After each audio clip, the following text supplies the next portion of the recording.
फिर से यही लिखता हूं मैं, A plus 2B gives rise to 3C plus 4D कर दूं इस बार। चलिए 4D कर दूं। ये गैस है तीनों की तीनों, चारों, ये सब क्या है? गैस। तो इसका अगर मैं के इक्विलिब्रियम लिखूंगा तो इक्विलिब्रियम दो तरीके के होते हैं। इक्विलिब्रियम दो तरीके के होते हैं, एक का नाम होता है केसी और एक का नाम होता है केपी। केसी किसका होता है? जहां पे हम लोग कंसंट्रेशन लेते हैं। और केपी किसका होता है? जहां पे हम लोग पार्शियल प्रेशर लेते हैं। ठीक है। कंसंट्रेशन को क्या कहते हैं शोएब? मोलैरिटी।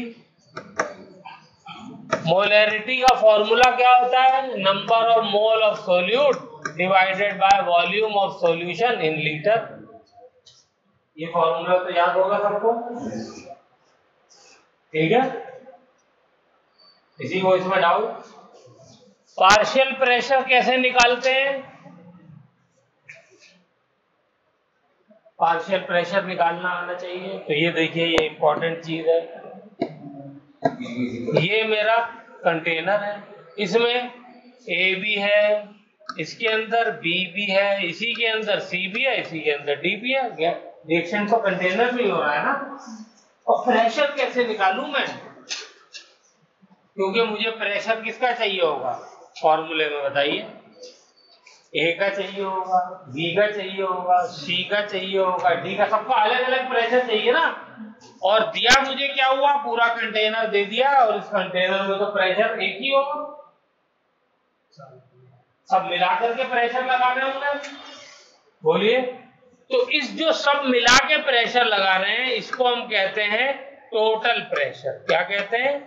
Total pressure. और जो एक एक इंडिविजुअल लगाता है उसको हम कहते हैं पार्शियल प्रेशर। ठीक है। अगर ए लगाएगा तो उसको पी ए लिख देंगे, बी लगाएगा तो पी बी लिख देंगे, सी लगाएगा तो पी सी, और डी लगाएगा तो पी डी, और टोटल प्रेशर को क्या लिख देंगे? P T. ठीक है, लिखो जल्दी से। सब लोग शॉर्ट नोट में ये लिख सकते हैं।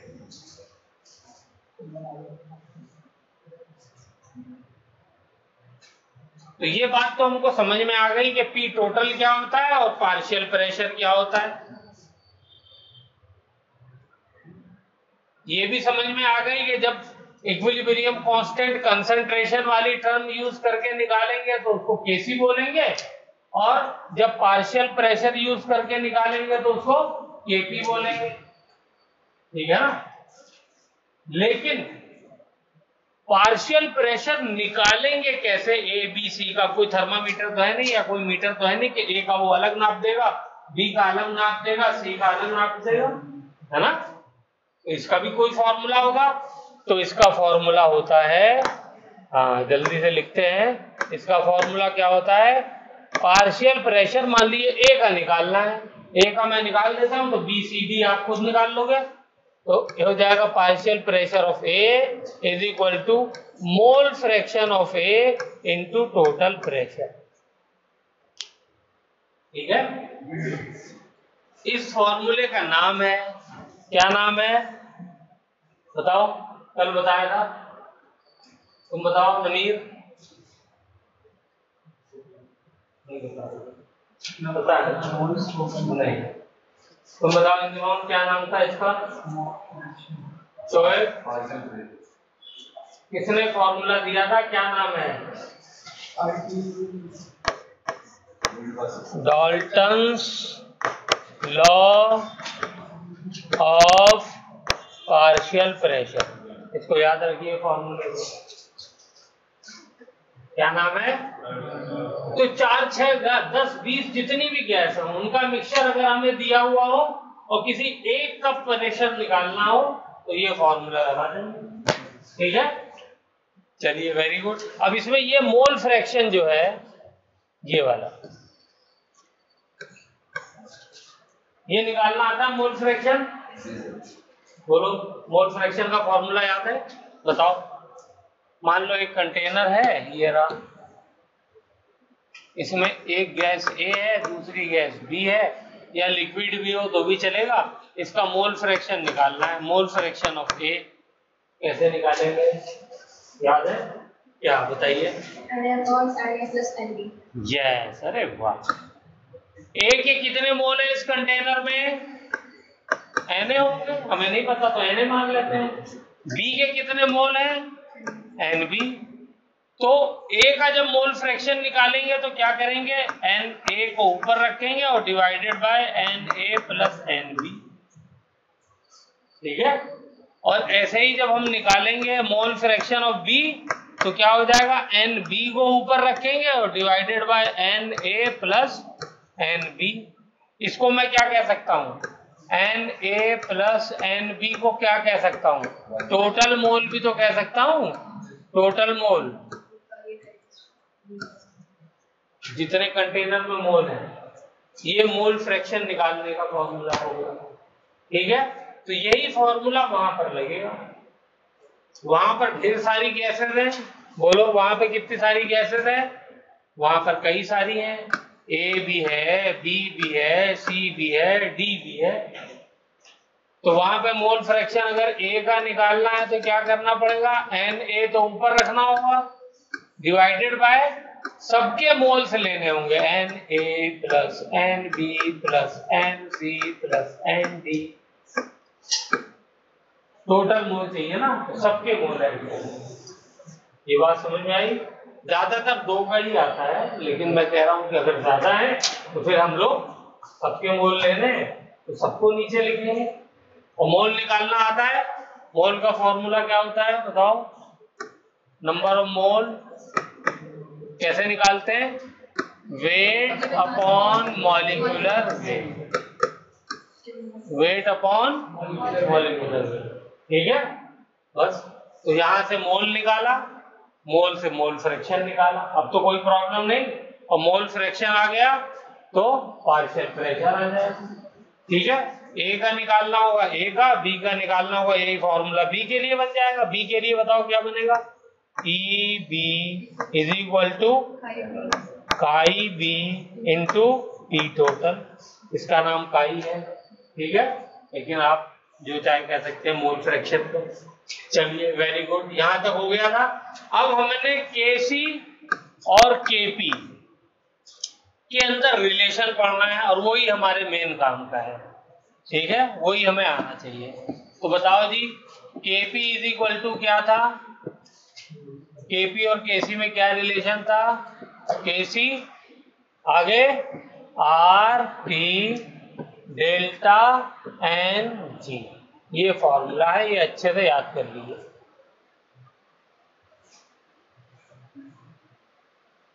कल ये मैंने पूरा डेरिवेशन कराया था और आज इसके ऊपर बेस्ड क्वेश्चन कराएंगे।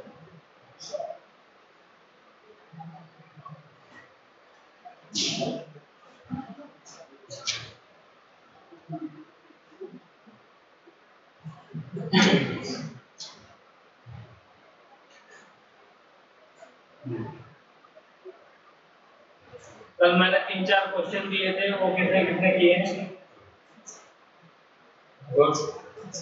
पहला क्वेश्चन क्या था?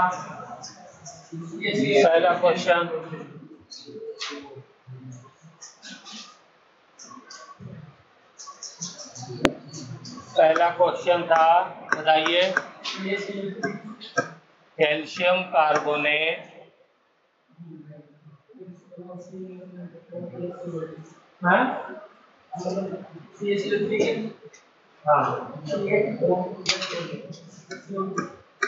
क्या CaO क्या है? Calcium oxide plus carbon dioxide. ठीक है, ये रिएक्शन दे रहा है। इसका केसी भी लिख करके बताइए और केपी भी लिख करके बताइए। ये मैंने दिया था, बताइए केसी क्या आया है और इसकी यूनिट भी बतानी है। केसी की यूनिट क्या है? केसी क्या है बोलो? अच्छा, कि कैल्शियम कार्बोनेट किसी ने देखा है? शायद लैब में देखा हूं। आपने देखा है? आपने आपने देखा होगा, आपने शायद देखा है। तुमने तुमने कहाँ देखा है? हैं? कहाँ का? तुमने जवाब सबने देखा है।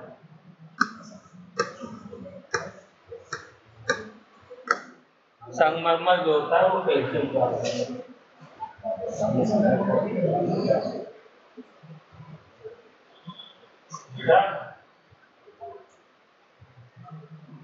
आंसर सही दोगे ना, सही अपने आप को होता है।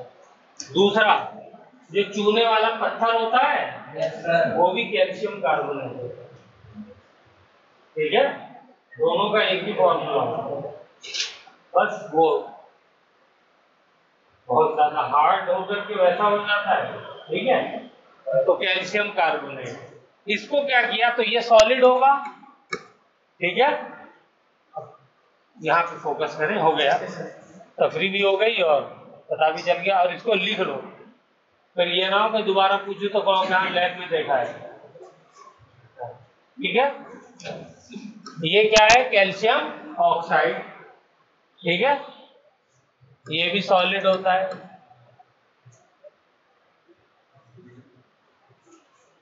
ओके, और carbon dioxide gas. Very good. ठीक है, तो केसी क्या हो जाएगा, जल्दी से लिख के बताइए, शाबाश। प्रोडक्ट की कंसंट्रेशन CaO, इसके आगे कोएफिशिएंट 1 है तो पावर 1 ही रहेगी। कार्बन डाइऑक्साइड, इसके आगे भी कोएफिशिएंट 1 है तो 1 रहेगी। बोलिए, divided by reactant calcium carbonate, इसकी पावर योगा केसी। ठीक है, चलिए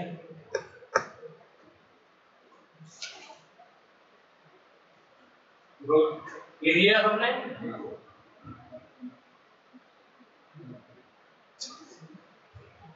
अब एक सेंटेंस लिखिए इसी के आगे, ये लिखने के बाद, concentration of solid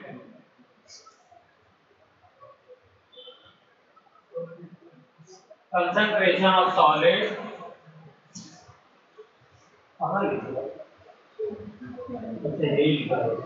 concentration of solid in a reaction remains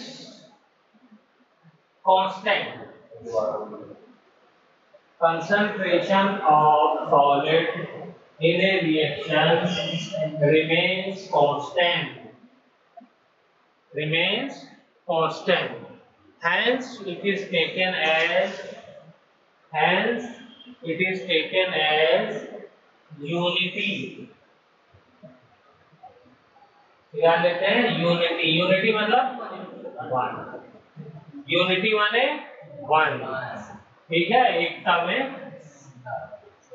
चलो तो यूनिटी लेते हैं। ठीक है, किसी को समझ में आता है कि सॉलिड की कंसंट्रेशन क्यों नहीं चेंज होती रिएक्शन में?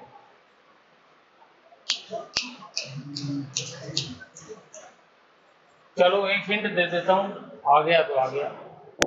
मान लो ये सॉलिड है, क्योंकि सर सॉल्यूशन जो होता है वो हमारा लिक्विड के बिना या फिर गैस के बिना नहीं बनेगा, और 2 कंपोनेंट चाहिए सर। सॉलिड का मिक्सचर होता है, सॉल्यूशन नहीं। अभी तो रिएक्शन में मान लीजिए ये मेरा सॉलिड कोई क्यूब है। ठीक है, मान लीजिए कैल्शियम कार्बोनेट का क्यूब है, ये तो ब्रेक हो रहा है ना, फिलहाल 2 पार्ट में ब्रेक हो रहा है और इसकी कंसंट्रेशन चेंज नहीं हो रही, कांस्टेंट है। हैं? हाँ, ये कैल्शियम कार्बोनेट का क्यूब है, देखो भाई अगर समझ में आ जाए, कैल्शियम कार्बोनेट का क्यूब है संगमरमर का। ये मैंने हीट किया, हीट करने पे ये रिएक्शन दे रहा है, इक्विलिब्रियम में फॉर्म। ठीक है, इसकी कंसंट्रेशन चेंज नहीं हो रही, तो जब ये रिएक्शन होगा तो क्या ये ब्रेक नहीं होगा? भाई ब्रेक होगा, इसका वजन कम होगा, तभी तो ये बनेगा। तो क्या इसका कंसंट्रेशन चेंज हुई? लगाओ दिमाग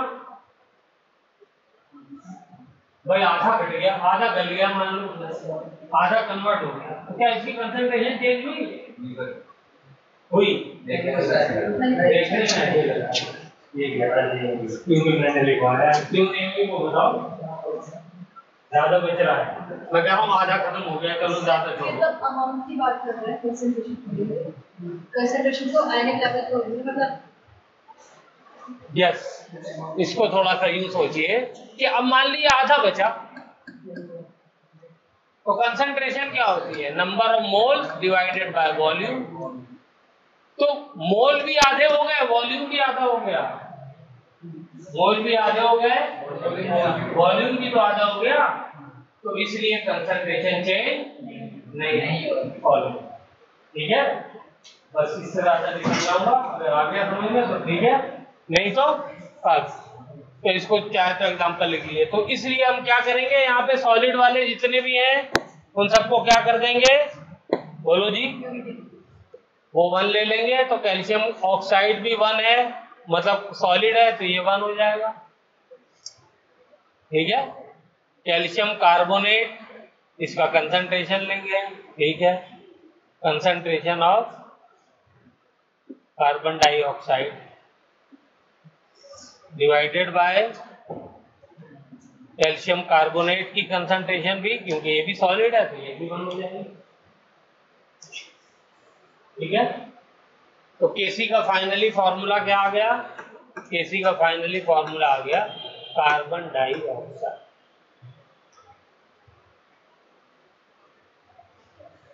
लिख लिया? अगले पेज पे चलो। हाँ जी,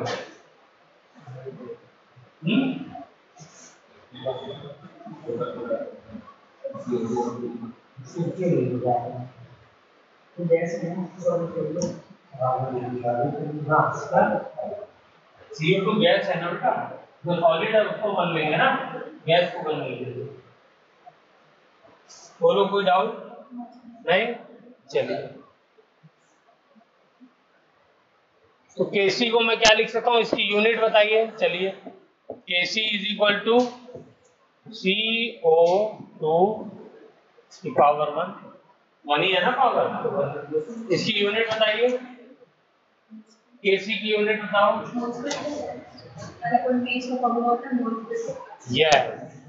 इस कंसंट्रेशन की क्या फॉर्मूला होता है? Number of moles divided by volume. तो क्या यूनिट हो जाएगी? मोल्स लीटर इनवर्स, यही हो जाएगी है। तो यहां पर इसकी यूनिट भी क्या हो जाएगी? मोल लीटर इनवर्स, ये इसकी यूनिट होगी। यूनिट के क्वेश्चन कई बार पूछे जाते हैं, मोल लीटर इनवर्स। चलिए,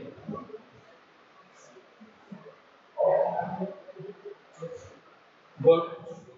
अब मुझे केपी का बता दीजिए, क्या केपी की वैल्यू होगी? ये तो आपको आ गया, केपी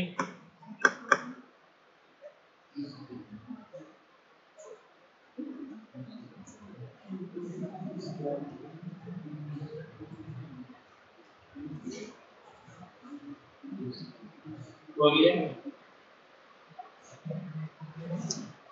भाई। पार्शियल प्रेशर ऑफ, वही तो फॉर्मूला हो जाएगा, partial pressure of calcium oxide into partial pressure of carbon dioxide divided by partial pressure of calcium carbonate. यही होगा ना? तो ये तो सॉलिड है, तो सॉलिड का कोई प्रेशर होगा नहीं होगा, तो ये 1 हो जाएगा। ठीक है, और इसका इसका प्रेशर होगा कार्बन डाइऑक्साइड का, डिवाइडेड बाय इसका भी प्रेशर 1 हो जाएगा। ठीक है, सॉलिड के लिए प्रेशर और कंसंट्रेशन दोनों क्या लेते हैं? 1 हो गया।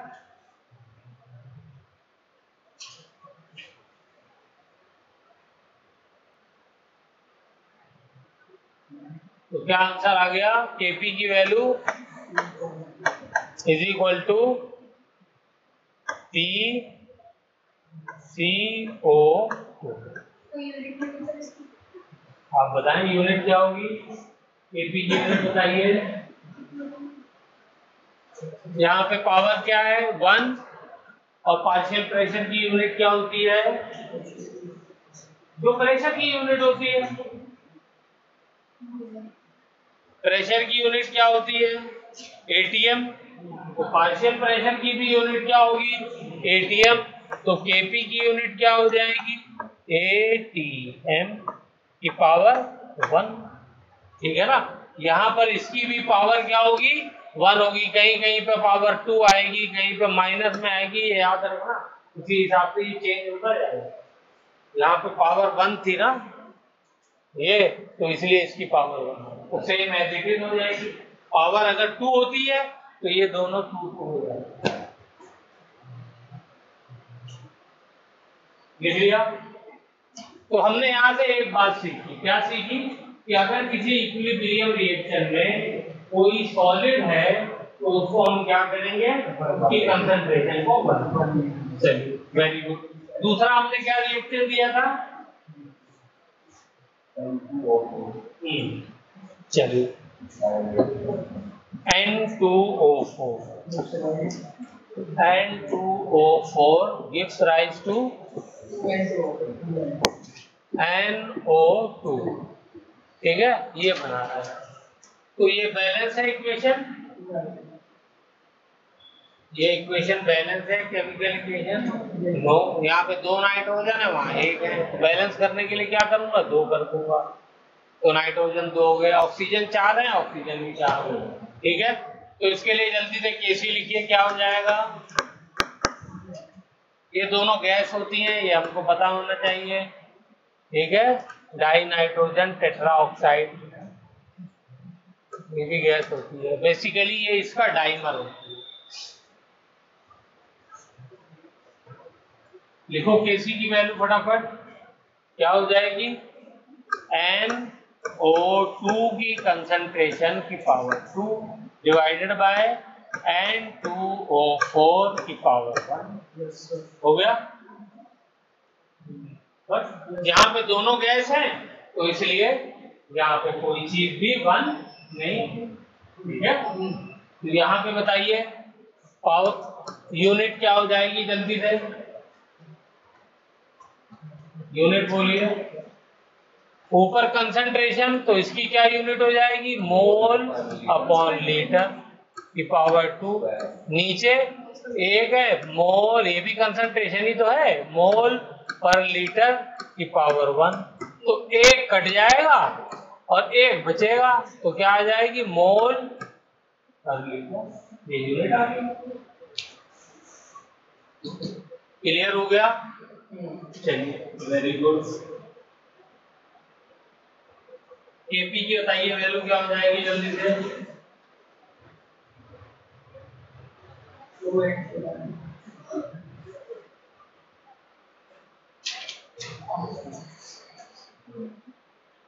केपी क्या हो जाएगी भाई? बस खाली पी लगा देना है। पार्शियल प्रेशर ऑफ NO2 की power 2 divided by partial pressure of N2O4 की पावर 1। ठीक है ना? और यूनिट के लिए क्या करेंगे? यूनिट के लिए ऊपर भी ATM का स्क्वायर और नीचे ATM की पावर 1। तो एक ATM से एक ATM कट जाएगा, तो क्या बचेगा? ATM की पावर 1 एटमॉस्फेयर। ठीक है, ATM प्रेशर की यूनिट होती है, पता है ना सबको? चलिए, और कौन सा क्वेश्चन दिया था मैंने? जल्दी से बताइए। H2O gives rise H2O। कुछ और भी दिया होगा? यस, इसके बिना तो क्वेश्चन ही नहीं बनेगा ना। ये लिक्विड फॉर्म में है और ये गैस फॉर्म में। ठीक है, बताइए इसका केसी क्या हो जाएगा, जल्दी हरिया। H2O की कंसंट्रेशन डिवाइडेड बाय H2O की कंसंट्रेशन। तब तो देखिए यहां पर भी लिखिए, when a liquid is in equilibrium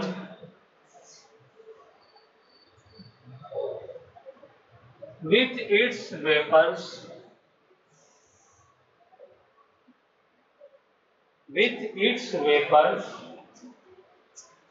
then the concentration of the liquid is taken as unity.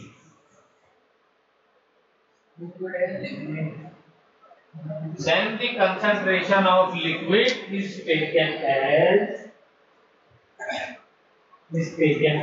unity.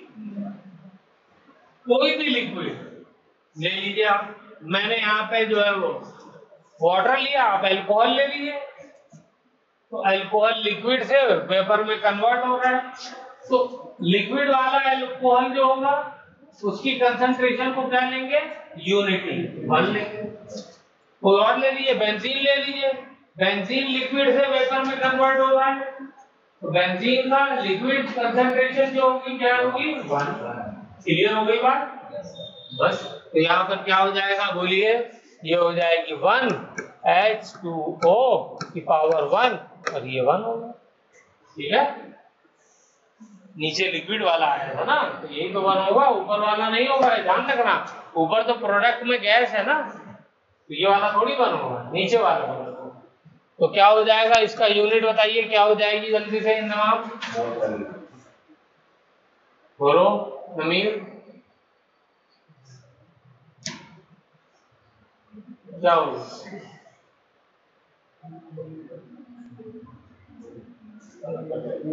भाई कंसंट्रेशन है और उसकी पावर 1 है, तो सबसे पहले तो कंसंट्रेशन है तो उसकी यूनिट तो मोल पर लीटर ही होती है, इसकी पावर 1 हो गई और नीचे कुछ है ही, ठीक है ना, तो यही यूनिट हो गई मोल पर litre.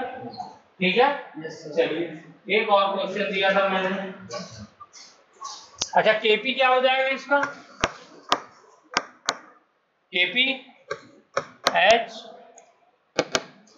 partial pressure of H2O divided by partial pressure of H2O। ठीक है, तो लिक्विड का कोई थोड़ी पार्शियल प्रेशर होता है, वेपर्स का पार्शियल प्रेशर होता है।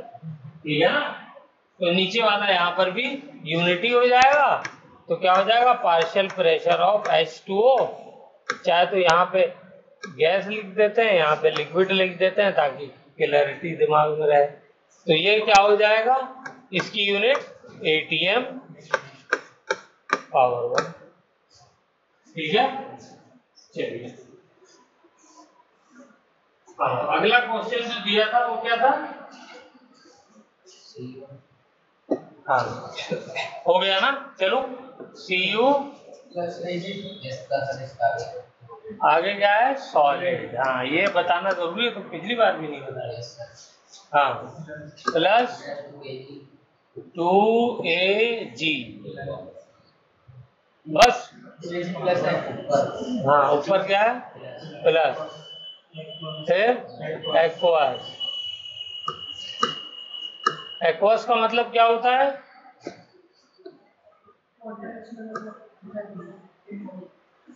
एक्वस मतलब जो पानी में चीज सोल्यूबल होती है उसके लिए एक्वस लिखते हैं। ठीक है ना, हाँ चलिए ये इक्विलिब्रियम में है, इक्विलिब्रियम में क्या बना रहा है, Cu2 plus aqueous plus 2Ag solid. ठीक है, चलिए इसका केसी केपी लिखे जाते हैं।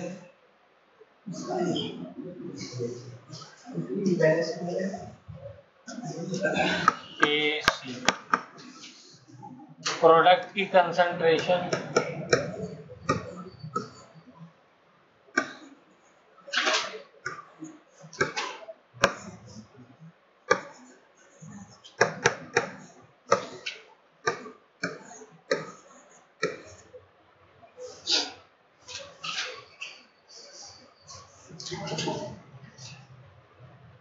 बोलो, यही आएगी, सबने यही लिखा है।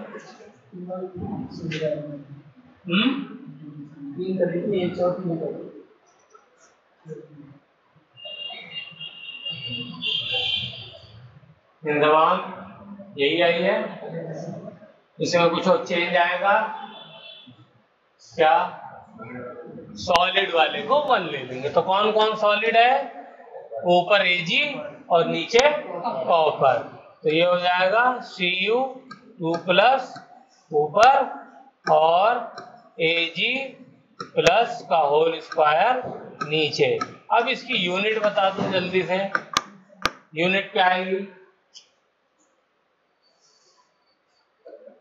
बताइए? यूनिट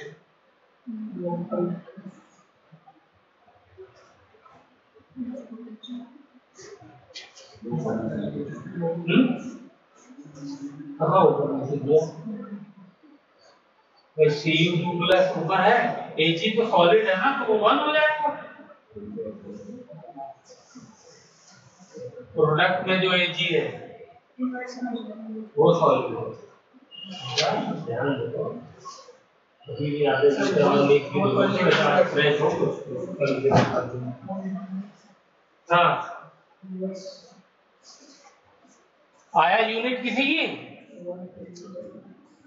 तुम बोलो बेटा। गलत हो जाएगा तो हो जाएगा। तुम बताओ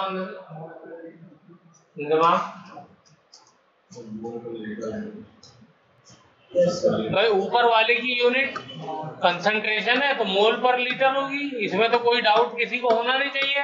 और पावर क्या है? 1।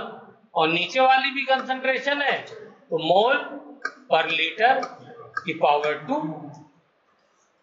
बस, तो एक कट जाएगा, एक बचेगा, तो क्या हो जाएगा? यूनिट 1 अपॉन मोल पर लीटर की पावर 1। और इसको ऊपर ले जाऊंगा तो क्या हो जाएगा? मोल अपॉन लीटर की पावर -1। इन्वर्स हो जाएगा। डिनोमिनेटर से न्यूमरेटर में ले जाते हैं तो पावर का साइन चेंज हो जाता है, तो यहाँ भी चेंज हो गया। ठीक है ना? अब इसको अगर ऐसे लिखूं मैं, ऐसे लिखूं तो क्या हो जाएगा? मोल जो ऊपर है उसकी पावर -1 हो जाएगी और लीटर जो नीचे है उसकी पावर +1 हो जाएगी। ठीक है ना? इसमें तो कोई डाउट नहीं है। इनवर्स का मतलब क्या है? दोनों को उलट दो। उलट देंगे तो लीटर ऊपर आ गया तो उसकी पावर 1, मोल नीचे चला गया तो उसकी पावर 1। अब ये सब सिंपल मैथमेटिक्स है, समझ गया? चलो, ये तो हो गया, आपने कर दिया, वेरी गुड। अब केपी बताओ, केपी क्या होना चाहिए? जमीन बोलो, क्या होना चाहिए केपी? इंतजाम केपी किसके लिए डिफाइन है? Partial pressure. पार्शियल प्रेशर किसका होता है? गैस का। क्या यहाँ पे कोई गैस है इस पूरे रिएक्शन में? नहीं है। जब कोई गैस नहीं है तो फिर कैसे डिफाइन करें हम केपी? नहीं कर सकते।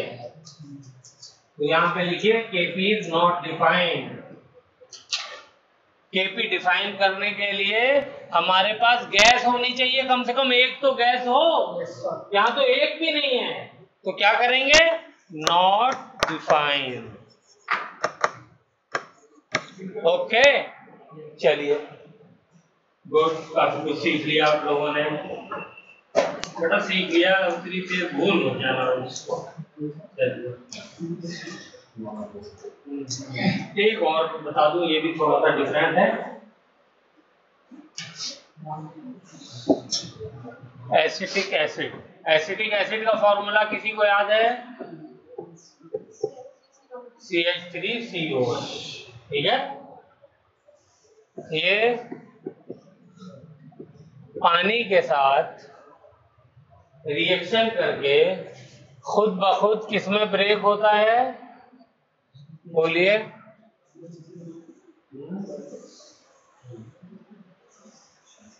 प्रोटोनेशन हो जाता है वाटर का, तो ये हो जाएगा CH3COO negative plus H3O positive, यानी वाटर ने क्या किया, इससे H पॉजिटिव ले लिया। ठीक है, तो ये बताइए एसिटिक एसिड क्या होता है, गैस या लिक्विड या सॉलिड? लिक्विड होता है। ये लैब में देखा होगा, इसको आप कह सकते हैं कि लैब में देखा है, लिक्विड होता है, गैस नहीं होता। ठीक है, वाटर क्या होता है, ये भी लिक्विड होता है। और जब ये पानी के अंदर आयन चला गया तो ये एक्वस हो गया। ये भी पानी है, उसके अंदर आयनिक फॉर्म में है, तो ये भी एक्वस हो गया। ठीक है, चलिए इसका केसी केपी बताइए जल्दी से। क्या बात है, केसी को होता है।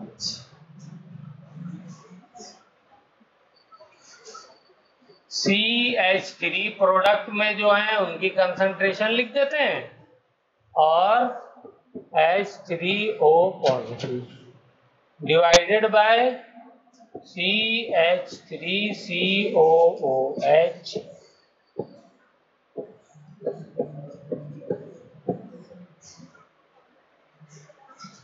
ठीक है।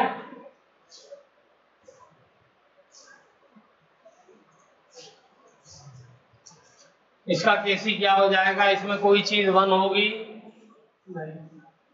यस होगी। कौन सी होगी? ये वाटर होगी।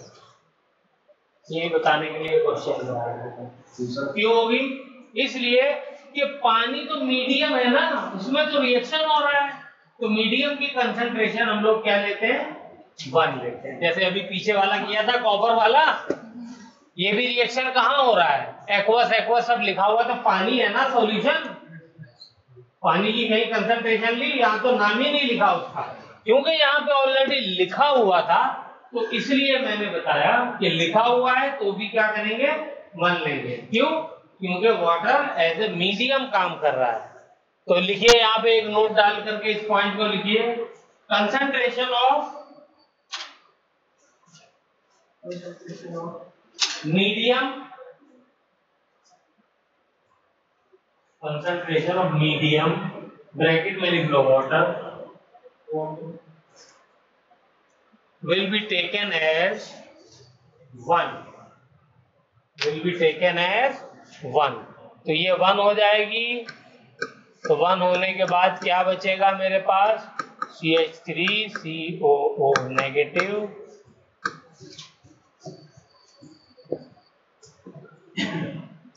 और H3O positive divided by CH3COOH। ठीक है, इसकी जरा जल्दी से यूनिट बता दो, शाबाश, तुम बताओ इस बार।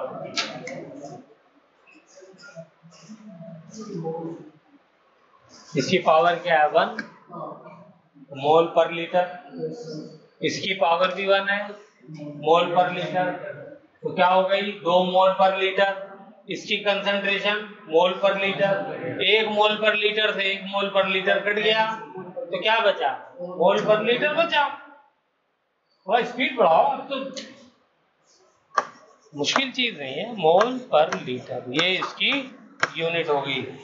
ठीक है, चलो अगर समझ में आ गया तो जल्दी से केपी बता दो, केपी ओ केपी, हाँ बताइए। हाँ, क्योंकि यहाँ भी कोई गैस नहीं है तो इसलिए क्या हो जाएगा, नॉट डिफाइंड, तो लिख लीजिए। चलिए ये तो अब आप लोग समझ ही गए, वेरी गुड, शाबाश, क्या बात है, छा गए आप लोग। चलिए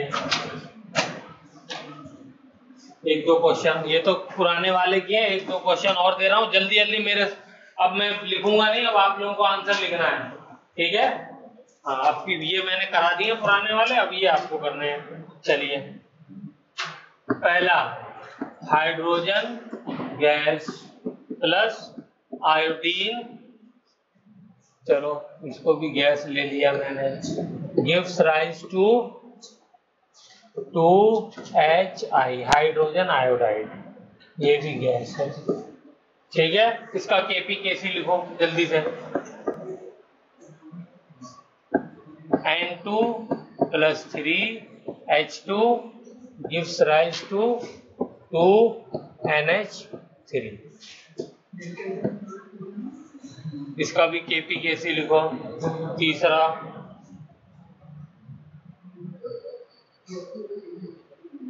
मतलब Kp रिलेशन,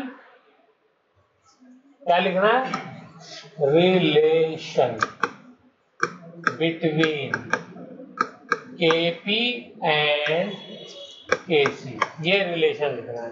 यानी ये वाला formula Kp is equal to Kc R T की पावर डेल्टा एन जी, ये फॉर्मूला।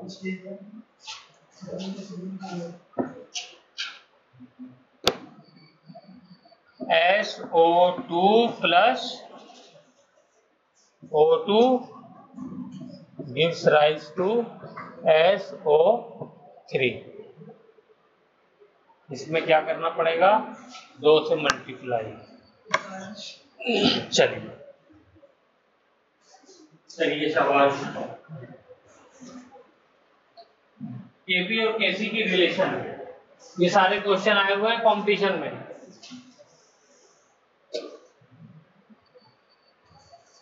और ये आ जाए तो 4 नंबर पक्के हैं। फॉर्मूला है डेल्टा एन जी, क्या होता है बोलो, कौन बताएगा इंजमाम, डेल्टा एन जी क्या होता है, कोई फैक्ट तुम बताओ।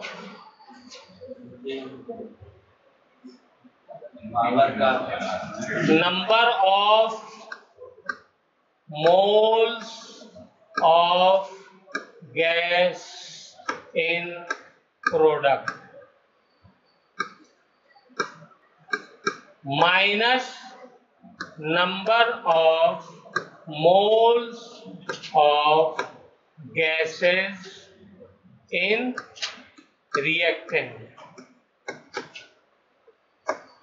ठीक है, ये होता है। यानी डेल्टा एन जी निकालना होगा तो क्या करेंगे, प्रोडक्ट के मोल्स, गैसेस जितने हैं और रिएक्टेंट के मोल्स, इनको माइनस कर देंगे।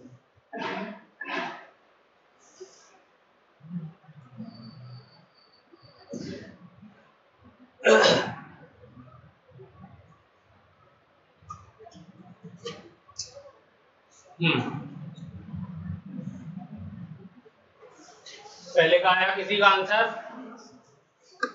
Kp is equal to Kc R T, delta N G कितना आया इसका बताओ।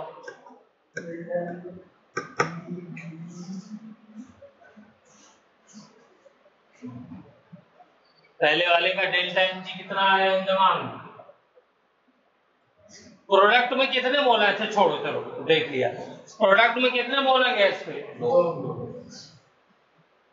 2, यस, और रिएक्टेंट में 2, 1 और 1, 2, तो क्या हो जाएगा आंसर, प्रोडक्ट के मोल 2 और रिएक्टेंट के मोल 2, 0 हो गया आंसर। तो आंसर यहाँ पे डेल्टा एन जी की जगह क्या लिखा जाएगा, 0। और किसी की पावर 0 हो तो क्या हो जाता है, वो 1 हो जाता है। किसी भी नंबर की पावर 0 हो तो वो 1 हो जाता है। तो इसका मतलब क्या हो गया, Kc, यानी Kp और Kc दोनों यहाँ पर बराबर हैं इस रिएक्शन के लिए। क्लियर हुई बात, पीछे भी सबको क्लियर हुई? Yes sir. चलो इसके लिए बता दो, अब इसके लिए मुझे परेशान मत करना, नीचे मत कूदो।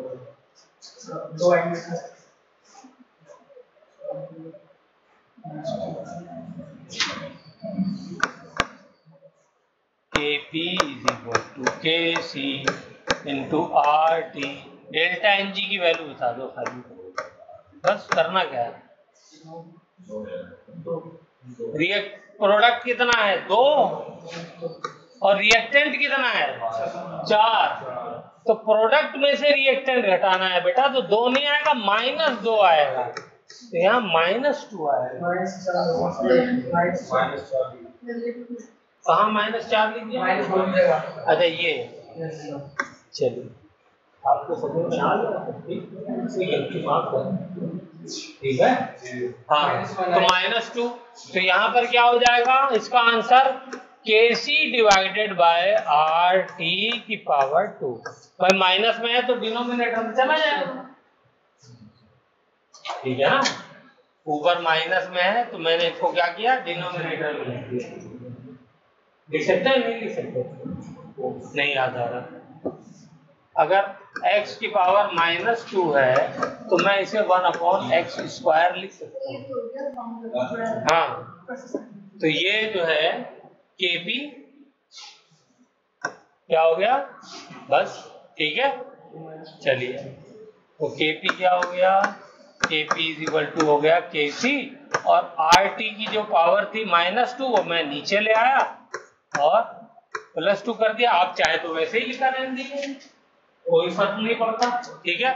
चलो लास्ट वाला बताओ, इसकी पावर -1 है।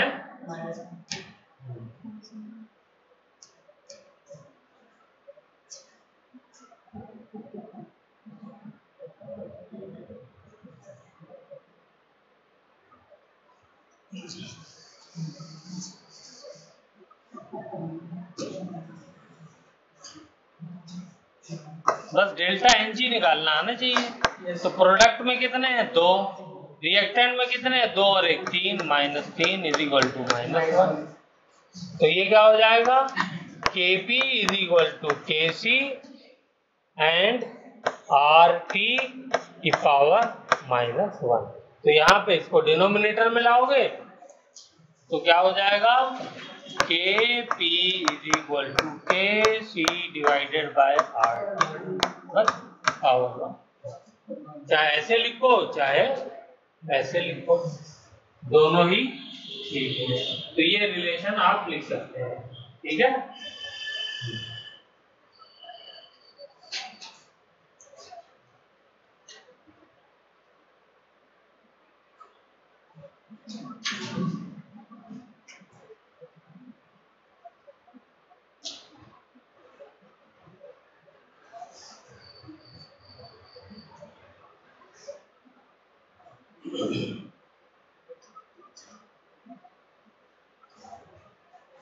चलिए तो आज के लिए यहीं बंद करते हैं, ठीक है।